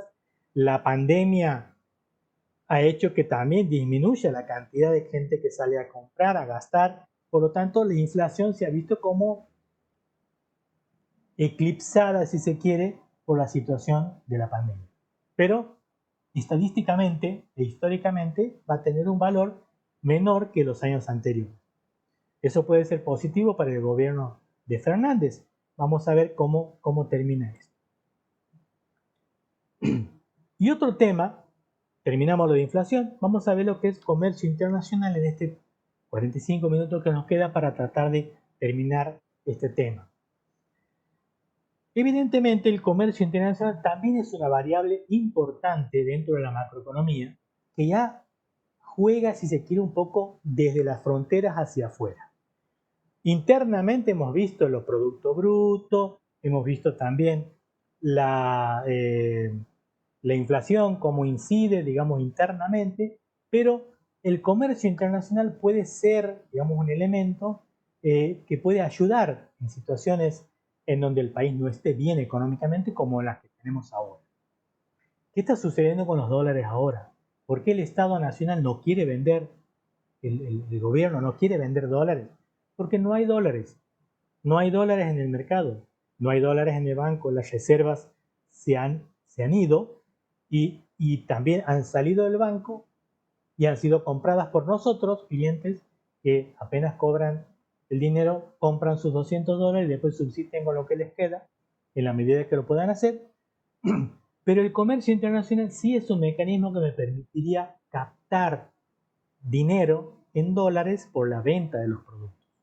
Si en la Argentina, y ahora hay una política de parte del gobierno local, el gobierno actual, perdón, de querer fomentar las exportaciones, está haciendo que de lo que se exporte, obviamente van a ingresar dólares al país, obviamente son para la empresa que exporta, pero también tiene que liquidar esas exportaciones a el país y es lo que genuinamente la Argentina tendría como ingreso de dólares sin contar los préstamos del Fondo Monetario que también han sido en dólares, que no los tenemos ya, no están disponibles. Entonces, el comercio internacional habla del intercambio de bienes y servicios y capitales entre diferentes países. Obviamente, la apertura que tiene cada país permitirá que haya intercambios, el grado de apertura que tenga con respecto al comercio internacional, que haya intercambios tanto de venta de bienes que nosotros producimos como la compra de bienes que necesitamos, y también de servicios y también de transferencias de capital que puede haber desde otros países hacia dentro de nuestro país. Actualmente todos los países importan bienes y servicios que podrían producir ellos mismos. Esto ocurre porque los países poseen recursos muy distintos y capacidades tecnológicas diferentes. Nosotros producimos papel, ¿sí? Pero también importamos papel. Exportamos e importamos. Producimos y exportamos un tipo de papel, pero no producimos el papel que importamos. Entonces, ustedes ven que podemos producir un bien en general, venderlo, pero a lo mejor comprar otro similar que no lo producimos aquí, que lo necesitamos. Entonces, eso también dependerá de capacidades tecnológicas que pueda tener el país y capacidades naturales que el país tenga. ¿Cuáles son los factores que explican el comercio internacional? ¿Por qué existe el comercio internacional? Condiciones climatológicas. Argentina no produce café, que sí lo produce Colombia, Brasil, Perú, Guatemala. Y nosotros, claro, quizás producimos café en muy pequeña escala que no alcanza a cubrir la demanda de todo el país de café. Entonces tenemos que comprar lo que nosotros producimos. ¿Entienden? Producimos poca cantidad, compramos lo que nos está faltando. Si produjéramos mucho de algo más allá de lo que nosotros llegamos a consumir en el mercado local, por ejemplo, carne, nosotros en los mejores momentos teníamos un consumo de carne, no me acuerdo la cantidad de kilos, que oscilaba, digamos, en épocas difíciles económicas, la gente dejó de comprar carne. Bueno, más o menos hay un promedio que no lo tengo en mente, pero si nosotros producimos más de lo que el país consume de carne, ese excedente nos permite venderlo. La idea es eso, ¿no? Es vender lo que nos está sobrando. Si nosotros producimos solamente para exportación y tendríamos que pagar la carne al precio en dólares, no comeríamos asado nunca. Siempre hay una cuota que se garantiza para el consumo interno, una cantidad, y el resto se puede exportar. Otra cuestión es la riqueza mineral. Las condiciones climatológicas, como les digo, nosotros tenemos condiciones aptas para la producción de carne y somos exportadores. Soja, trigo, maíz, mucho más que otros países. En cuanto a la riqueza mineral, también hay cada país, hay países que tienen gran potencial mineral y otros que no. Entonces, ellos exportarán lo que tienen de más o lo que pueden e importarán lo que no tienen. La tecnología es lo mismo, la mano de obra disponible también, la cantidad de tierra disponible también, son valores o factores que explican por qué hay un comercio internacional. Y eso se llaman ventajas comparativas. Entonces, todas esas cuestiones son países que tienen ventajas comparativas con respecto a otros. Entonces, esos factores condicionan de alguna manera la producción de los diferentes países y propician que se especialicen en determinadas cosas. Japón se ha especializado en la tecnología, en el diseño, y luego ha sido tal la cantidad de producción que tenía que no podía producirlo él mismo. Entonces, ¿qué han hecho? Han implementado ensambladoras de esos productos en los países del sudeste asiático. Entonces todo el sudeste asiático se ha convertido en productor de electrónica, por ejemplo, durante varios años. Y la Argentina tendrá, por cuestiones comparativas mejor dotada, superficie, clima, que nos hace productores de lo que he dicho hace un momento. Otras cuestiones que intervienen en el comercio internacional son las ventajas del libre comercio. El comercio internacional facilita también esta especialización, como les digo, y con esa especialización cada país puede invertir en ser cada vez más eficiente en lo que produce. Eso es interesante porque esas ventajas que el comercio internacional permite a los países es lo que hace que haya mayor especificidad y especialización en producir algo.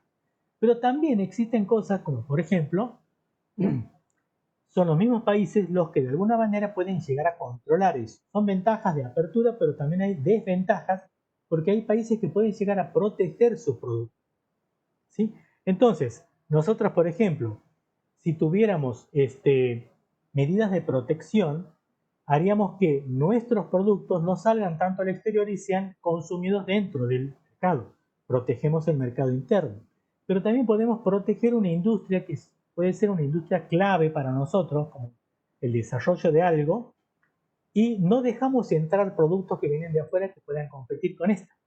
Entonces estamos protegiendo una industria determinada. Creo que es lo que dice aquí. Una industria estratégica. O también sustituir producciones. Son cuestiones que cada política, cada país lo hará como función, como política económica, por ejemplo, de sustituir importaciones. Entonces decimos, no vamos a importar focos LED, vamos a generar que una industria de aquí la haga. Entonces sustituimos una importación por potenciar una fábrica de aquí o fomentar una industria y obviamente creación de empleo. ¿Qué sucede con eso? Que a veces la producción local tiene costos altos y eso genera que haya un precio alto porque no podemos competir con el que viene de afuera. Entonces, pero cuando uno abre el mercado, viene un producto de afuera que ha sido fabricado por alguien que tiene una capacidad de producción superior a la nuestra, que tiene costos más bajos y entra con un precio más barato. Entonces todos compramos el producto importado y dejamos que la fábrica local cierre porque no ha podido competir con esto. Entonces en esos casos los gobiernos cambian de un lado para el otro en función de cómo van a implementar sus políticas y cómo son las cuestiones ideológicas respecto al libre mercado. También puede desarrollar industrias nacientes o combatir los déficits entre las exportaciones e importaciones. Todos son motivos que forman parte de la política del comercio exterior. Existen también medidas intervencionistas, como por ejemplo el arancel o una tarifa aduanera, es decir, cualquier producto que entra se le recarga un sobreprecio que vendría a ser un arancel, que el que consume de aquí termina pagando mucho más. O sea, yo compro lentes de China, si hay un arancel a ese producto, el lente viene y vale $1, pero el arancel es de $4. Entonces yo aquí tengo que pagar $5 para comprarlo. Entonces, ¿qué hago? No lo compro y compro uno local que sea más barato. Entonces, hay un montón de elementos que son medidas que se hace, digamos, que el Estado hace para intervenir en esos mercados para mejorar la competitividad o también para fortalecer las industrias locales. Una cuota de importación es una cantidad determinada. Se permite que entre del exterior una cantidad determinada. Lo demás se consume lo que esté aquí. Otras son ayudas, por ejemplo, a los exportadores, que es lo que se está dando en este momento. El Estado le puede decir, bueno, miren, le vamos a bajar las retenciones, no van a pagar determinados impuestos, todo lo que sea para ayudar a que las exportaciones se incrementen. Y existen lo que son barreras no arancelares, por ejemplo, pueden ser estándares de calidad.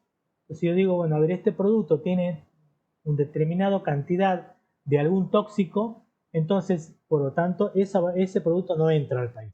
Entonces es una estrategia, si se quiere, de algún argumento para que ese producto no entre al país, porque tiene niveles de toxicidad o colores o lo que sea que de pronto no es apto para el país. Es una barrera que no es arancelaria, o sea, que no se paga, ¿sí? Pero de alguna manera restringe el ingreso.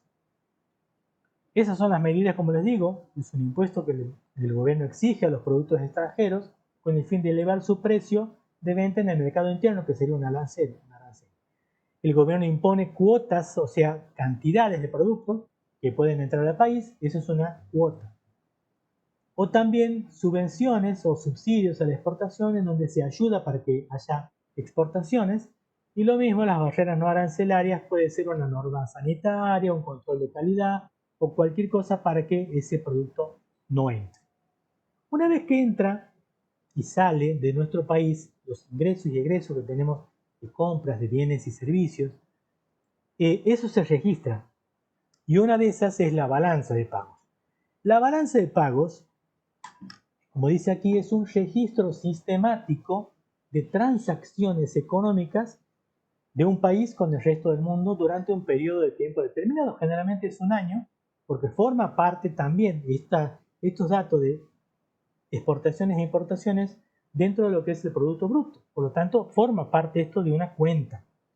La balanza de pagos, entonces, es como una libreta que se vende, que se compra, cuántos dólares entran, cuántos dólares salen, porque lo que nosotros compramos al exterior se paga en dólares. No voy a comprar un contenedor de relojes de la China y le voy a pagar en pesos.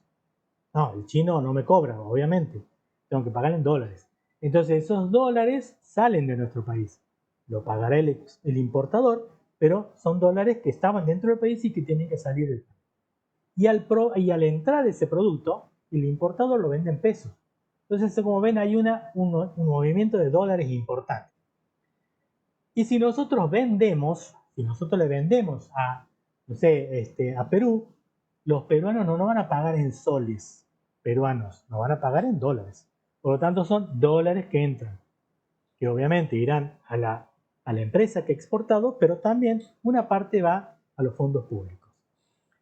Esa balanza de pagos tiene esta estructura.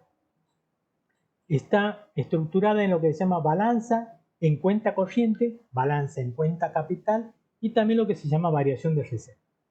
La balanza en cuenta corriente me controla lo que es la balanza comercial, es decir, exportaciones e importaciones, la balanza de servicios, que son servicios reales y servicios financieros. Servicios reales este tiene una componente relativamente baja, porque son servicios que nosotros compramos al exterior. Generalmente, uno de los más clásicos es el turismo. Nosotros pagamos por un servicio cuando salimos del país, ¿sí? Esa salida de dinero también forma parte de los de dólares. Y por otro lado, si vienen turistas de afuera que pagan en dólares, ese dinero entra. Eso entraría en esta cuestión. Y luego están las transferencias, que son transferencias de dinero básicamente de un país a otro, dinero que sale de aquí, que va a otro país, y dinero que entra por transferencia. Luego está la cuenta capital, que son lo que tiene que ver con capital a corto plazo y a largo plazo, y lo tiene en cuenta lo que es inversiones y créditos. Y esto también nos ayuda a tener un control de cuánto varían las reservas de nuestros dólares en nuestro país. Aquí tenemos, por ejemplo, el intercambio comercial argentino de los primeros 7 meses del 2006 al 2016. Es decir, aquí miramos exportaciones en azul oscuro e importaciones. Yo tenía el valor nuevo, que lo tengo en ese informe, pero que si lo salgo de aquí, no lo he podido insertar en la presentación, pero lo voy a compartir en el clase. Vemos que en el 2016 ha habido más exportaciones que importaciones. Por lo tanto, se dice que la balanza ha sido positiva en ese año. 2017 también, si bien ha bajado, sigue siendo positiva. Y ven, ha bajado un poquitito, sigue siendo positiva. Aquí ha subido un poco, pero sigue siendo positiva porque es mayor las exportaciones que las importaciones. Aquí ha bajado, ha vuelto a subir, ¿sí? Y aquí ha cambiado del 2014 al 2015, es mayor las importaciones que las exportaciones. Entonces ahí hemos tenido un balance, un saldo negativo, se dice. Y aquí ha vuelto a ser positivo en el 2016. ¿Está? Eso del 2006 al 2016. Aquí tenemos 2007 al 2017. Bueno, la que yo tenía era el 2019. Creo que no la tengo. No la tengo aquí. Pero aquí vemos que el saldo comercial en el año 2018 ha sido negativo. Bueno, la del 2019 es positivo. Y de hecho lo tenía recién en una que le he hecho ver que no la puedo ver. Que está en el informe del 2020. Ahí ha habido un incremento nuevamente en la balanza comercial. Eso puede ser mirado desde el punto de vista positivo por un lado, negativo por el otro lado. A ver, yo he tenido un curso una vez que me dictó un profesor, que era también profesor en macroeconomía, y nos decía, no, si el país exporta, es porque estás produciendo. Y si el país exporta, entran divisas. Entonces el país está bien. Y por otro lado decía, bueno, entonces, ¿qué significa? Que si el país importa, ¿estamos mal? Uno puede decir que sí. ¿Por qué? Estamos importando porque no podemos producir eso. Y otro me dice, no, importamos porque tenemos dinero para comprar. ¿Cierto? Como ven, depende de cómo lo miren, podemos decir que una cosa es buena y otra cosa no es buena para el país. Hay países que viven de la importación. Venezuela es un país que vive de la importación en sus mejores momentos. Porque lo único que producía era petróleo. Extraía. Producía combustibles, vendía y tenía petrodólares a patadas. Entonces importaba todo. ¿Que estaba mal económicamente Venezuela? No, producía petróleo, como cualquier otro país. Los países árabes producen petróleo, es lo único que producen. E importan todo lo demás. Hasta nosotros le vendemos cosas a ellos. ¿Está? Entonces, no siempre el que importa está mal, ¿no? Pero a veces nos hacen creer eso. En el 2019, vemos aquí datos del 2019, ¿cómo ha sido la disposición de la composición de las exportaciones? Bueno, manufactura de origen industrial, manufactura de origen agropecuario siempre ha sido la más fuerte, pero sí se ha exportado un poco más de manufactura de origen industrial. 24,2% de productos primarios y combustible y energía 8,5%. ¿Qué vendemos? ¿Qué vendemos? En productos primarios, materia prima, soja, trigo, maíz, cebada, girasol, frutas, tabaco, oro, plata. En manufactura de origen agropecuario, 40% en aceite y harina de soja. También harina, trigo, aceite de girasol, carne, pollo. En manufacturas de origen industrial, un 30%, autos, especialmente a Brasil, que es nuestro único comprador, camiones, tractores, cosechadoras. Y en combustible y energía, exportamos también gas, algo de petróleo, energía eólica, muy poquito. ¿A quiénes le vendemos? Al Mercosur, totalmente a Brasil, en el Mercosur, al NAFTA, que es esta agrupación. NAFTA es North American Free Trade Association, la Asociación de Libre Mercado de Norteamérica, concretamente a México, lo conforman NAFTA, Estados Unidos, México, Canadá y también Chile. No es del norte, pero forma parte del NAFTA. Pero precisamente le vendemos a México un 9%. A Chile le vendemos un 6%. A ALADI, que es la Asociación de Libre Mercado de las Américas, también le vendemos un 7%, que son países vecinos prácticamente. Un 17% a países asiáticos y un 15% a Europa. Vendemos también turismo y vendemos software. Vendemos, aquí tenemos también la composición de importaciones, por ejemplo, en la Argentina. Importamos bienes intermedios, importamos combustibles, importamos accesorios para bienes de capital, importamos bienes de consumo, importamos vehículos, automotores y pasajeros, bienes de capital también un 7%, 17%, y un 0,5% del resto. También compramos cosas generalmente de lo que no tenemos. ¿Qué compramos? Cosechadoras, máquinas para fábricas, compramos a Brasil prácticamente. Crecemos más cuanto más inversión tenemos para el país y cuanto más bienes de capital importamos, más cosas estamos produciendo. Por lo tanto, es importante la importación de bienes de capital. Y también los bienes intermedios, que es un rubro importante para que funcione la economía argentina. Son insumos que necesitamos para producir otras cosas. O sea, son cables, chips, cosas que nosotros importamos para poder seguir fabricando bienes finales. También compramos combustible. Si bien producimos combustible, compramos sobre todo gasoil y gas. Compramos vehículos de carga y de transporte prácticamente a Brasil. En cuanto a Importación de servicios, prácticamente el turismo, a Brasil, Chile, Uruguay, que es el mayor porcentaje, y también importamos servicios como seguros financieros, que son montos menores. Siempre este rubro ha sido deficitario. La balanza en cuenta corriente, los saldos de que sería la balanza en cuenta corriente, podemos tener situaciones en donde los ingresos sean mayores que los gastos, entonces tenemos un saldo positivo, o donde los gastos son mayores que los ingresos, tenemos un saldo negativo de la balanza. Como hemos visto, muchos años hemos tenido saldo positivo, después negativo y ahora nuevamente positivo.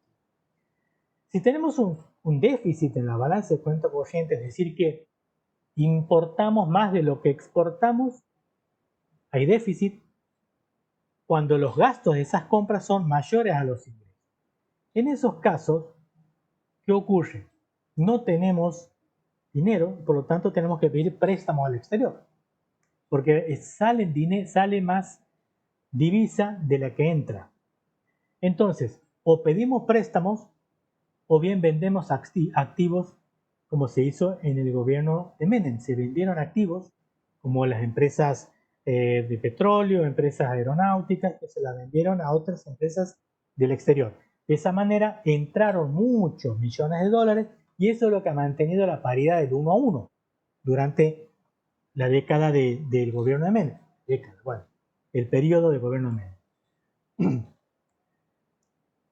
Cuando tenemos también un saldo en donde los ingresos de la cuenta de capital que proceden de los activos al extranjero son, el saldo de la cuenta de capital lo obtengo con la resta entre los ingresos de la venta de activos al extranjero menos los gastos incurridos en la compra de activos en el extranjero. El superávit de la balanza de la cuenta capital, tenemos, cuando hay superávit, hay entrada neta de capitales al país. Es decir, cuando hay mayor ingreso, vendemos más de lo que compramos, entra capital al país, entran dinero, dólares básicamente, ¿no?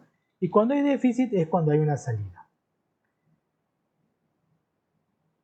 Ese saldo lo obtenemos, el saldo de la balanza de pago lo vamos a obtener por el saldo de la cuenta corriente más el saldo de la cuenta de capital, es decir, por un lado venta de bienes y servicios y por el lado lo que es ingreso de dinero concretamente, y eso va a generar lo que son una variación en las reservas. Cuando tenemos saldo positivo en la balanza de pagos, tenemos capacidad de financiación, o sea que han entrado dólares.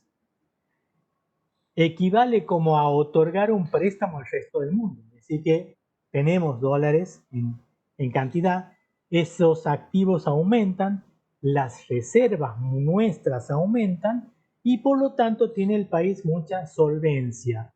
No tenemos necesidad de pedir préstamo, tenemos capacidad de pago, podemos, digamos, destinar también, porque tenemos muchas reservas, podemos destinar dinero, aumentar el gasto público, cosa que a veces es el elemento de ajuste.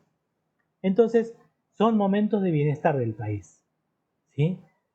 Hubo una época en donde decían que las reservas del banco en la Argentina eran tantas que estaban en lingotes de oro y que en la Casa de la Moneda, Buenos Aires, y en el Banco Central se caminaba, o sea, los pasillos estaban llenos de lingotes de oro. Era en la época en donde todo el mundo estaba en crisis y la Argentina no, ¿sí? Gobiernos de aquellos momentos en donde, bueno, ha quedado como ícono en algún momento. Después hubo mucha cantidad de reserva en dólares. Cuando uno se pide préstamos también aumentan esas reservas en dólares, pero hay otros momentos en donde esas reservas se nos van. O bien pasan a ser transferidas a los argentinos, que las tenemos en el colchón, o bien salen del país por diversos motivos, a otros sitios. Entonces, ese juego de las reservas es clave para generar una estabilidad. Cuando las reservas disminuyen es cuando tenemos un saldo negativo en la balanza de pagos, o sea, perdemos credibilidad, tenemos que pedir financiamiento y en esos casos, ¿qué hacemos? Tenemos que pedir dinero y obviamente crece nuestra deuda. Ese superávit en la balanza de pagos implica que las reservas han aumentado y mejora nuestra posición acreedora del país con respecto al mundo. Es como que el mundo se ha endeudado con el país, figurativamente hablando. Y cuando tenemos deuda o déficit en la balanza de pagos, nuestro país tiene que seguir pidiendo más dinero y aumenta nuestra posición deudora con el resto del mundo. Es decir, que en este caso el país es el que se ha endeudado con el resto del mundo. Las reservas, como les decía, es como el ahorro que tenemos nosotros en nuestra casa. Nosotros cobramos nuestros sueldos y de pronto podemos tener una reservita, un ahorrito para situaciones inesperadas, y cuanto mayor ahorro tenemos, más tranquilos dormimos. Y cuanto mayor ahorro tenemos, podemos cambiar el auto, podemos hacer pintar la casa, podemos hacer un viaje, etcétera, etcétera. Cuando no tenemos y queremos hacer eso, tenemos que pedir prestado. Al país le pasa lo mismo. Las reservas son las posesiones de divisas u otros activos, como el oro, que puede tener un país, que puede utilizarse para satisfacer la demanda de divisas, es decir, cuando el país necesita dólares para, por ejemplo, un importador necesita comprar un contenedor de relojes o de lentes de sol, va al banco, compra dólares, paga ese contenedor y no hay ningún problema. Pero si aquí el importador quiere comprar dólares, no puede comprar. A no ser que el país diga, bueno, vamos a venderle a los importadores. Pero al que ahorra en dólar, no. Y eso son lo que está sucediendo ahora. Entonces, ¿es por qué? Porque no hay reservas. ¿Está? Entonces, cuando tenemos las reservas suficientes, el país satisface la demanda de divisas necesarias que sitúan al país como acreedor frente al exterior. Y puede pagar deudas y todo lo demás. En su momento, un gobierno anterior también ha pagado la deuda, gran parte de la deuda, y hemos quedado desendeudados. Luego viene otro y los dólares van y vienen. Eso es así. Gobierno que endeuda, gobierno que desendeuda, gobierno que endeuda, y así hemos venido durante mucho tiempo. Las reservas hasta el 1 de abril del 2019 en la Argentina rondaban los 68 mil millones de dólares. 2020 hemos empezado ya con reservas bajas y pagando los intereses de la deuda que tenemos que pagar de nuestra deuda, obviamente las reservas han bajado. Y ahora no sé cuánto estaremos, pero creo que andábamos cerca de 30 mil millones. Estamos realmente complicados. No nos alcanza para pagar la deuda externa ni los intereses. Por lo tanto, lo que se está fomentando es justamente la exportación para que de esa manera podamos tener, digamos, un ingreso de divisas. Una crisis en la balanza de pagos se produce cuando un país se resiste durante un tiempo a ajustar su déficit en cuenta corriente y se queda sin reserva. Es decir que cuando nosotros tenemos mucho gasto público, lo que sucede es que gastamos mucho de nuestras reservas. Entonces, el Estado muchas veces tiene que ajustar, y esa es la variable que algunos gobiernos la aplican y que otros gobiernos no la quieren aplicar, el ajuste. Con la variable de ajuste se reduce y se trata de equilibrar un poco. A veces da resultado, a veces no. Pero un Estado puede ajustar un déficit persistente mediante la intervención en el mercado de divisas, comprando y vendiendo divisas, o bien limitando la compra y limitando la venta de divisas, o alterando el tipo de cambio. Eso de alterar el tipo de cambio es lo que no queremos, que es una devaluación. Bueno, hasta aquí llegamos con el tema de macroeconomía. Creo que ha sido un pantallazo muy rápido. Son como esos noticieros en donde hay un tipo que nos habla rápido y no entendemos mucho, pero esto queda grabado. Por lo tanto, dejo de compartir esto. A ver. Por lo tanto, hemos tenido un pantallazo rápido de lo que es la macroeconomía y con Gabriela van a ver mañana algunos cálculos que nos van a servir simplemente para ejercitarnos de cómo se hacen esos cálculos desde el punto de vista de la macroeconomía, a los cuales nosotros simplemente vamos a entender cómo lo hacen ellos y vamos a hacer una simulación que estamos calculando el Producto Bruto, por ejemplo, o exportaciones o importaciones, pero bueno, no es una cuestión que nos va a tocar la puerta en algún momento. Difícilmente nos llamen a Gaby, a mí o a alguno de nosotros para ir a medir el Producto Bruto Interno de la Argentina. Para eso hay otra gente que trabaja desde hace mucho tiempo en esto, ¿no? Pero sí era bueno mostrar en este curso de Economía y Planificación qué es la macroeconomía y cómo nosotros, desde nuestro rol de ingenieros, agrónomos, forestales, o tecnistas, contadores o lo que sea que nos toque en la corte de este curso, ver cómo funciona la macroeconomía y entender por qué nos dicen o qué pasa cuando los exportadores tienen acumulada la soja y no la quieren exportar, no la quieren liquidar, porque bueno, están esperando ese juego de oferta y demanda del dólar que sube, que baja, que la retención. Eso está en la macroeconomía, que muchas veces la gente no entiende. Y los políticos y los productores sí la tienen clara. Entonces nosotros ahora empezamos a entender un poco de ese juego. Así que bueno, hasta aquí llegamos. Hemos ganado un poquito de tiempo, unos 10 minutos, porque hemos empezado muy puntuales. Así que les agradezco la atención. Apenas termine la grabación de esto, lo voy a subir al Classroom, así el compañero que no ha podido estar lo tiene disponible, y si ustedes han tenido a lo largo de la presentación algún corte de suministro de internet o de luz, está grabado aquí. Así que bueno, ¿alguna aclaración, Gaby? No, está todo bien. Muchos datos, muy interesante. Esta parte de macro siempre es muy interesante y lo que tiene macro que después se presta mucho a discusión, ¿no? Entonces Claro. es la parte más entretenida, podríamos decir, y ahora actual del curso de economía. Así que mañana, como decía recién Miguel, vamos a ver a través de, por ejemplo, los datos oficiales, qué significan cuando nos dan esos datos oficiales. Y es muy interesante porque cada vez que ustedes realicen un paper o una nota técnica o algo, tienen que usar esos datos oficiales.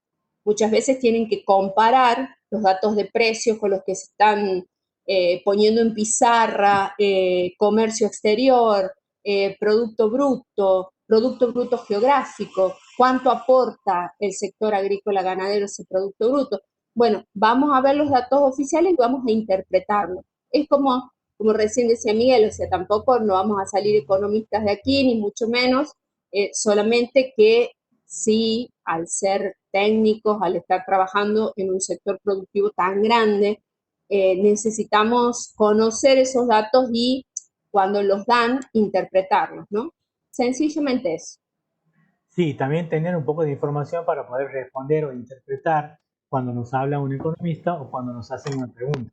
Por ahí, claro, el ingeniero, supuestamente el ingeniero tiene que tener esos conceptos, o la contadora, o el licenciado en economía. ¿Está? Entonces aquí lo que hacemos es reforzar ese aspecto dentro de la carrera de la maestría. Bueno, entonces quedamos en encontrarnos mañana a la misma hora. ¿No es así, Gaby? Así es.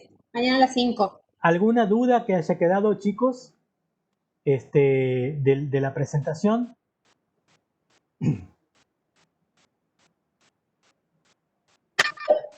Yo quería hacer una preguntita respecto del monopolio. Sí, Nuestro país. Yo me acuerdo cuando estudiaba en la universidad que había un profesor que nos hacía preguntar sobre la ley de monopolio y si nosotros tenemos una ley, si está vigente, no se aplica, ¿no?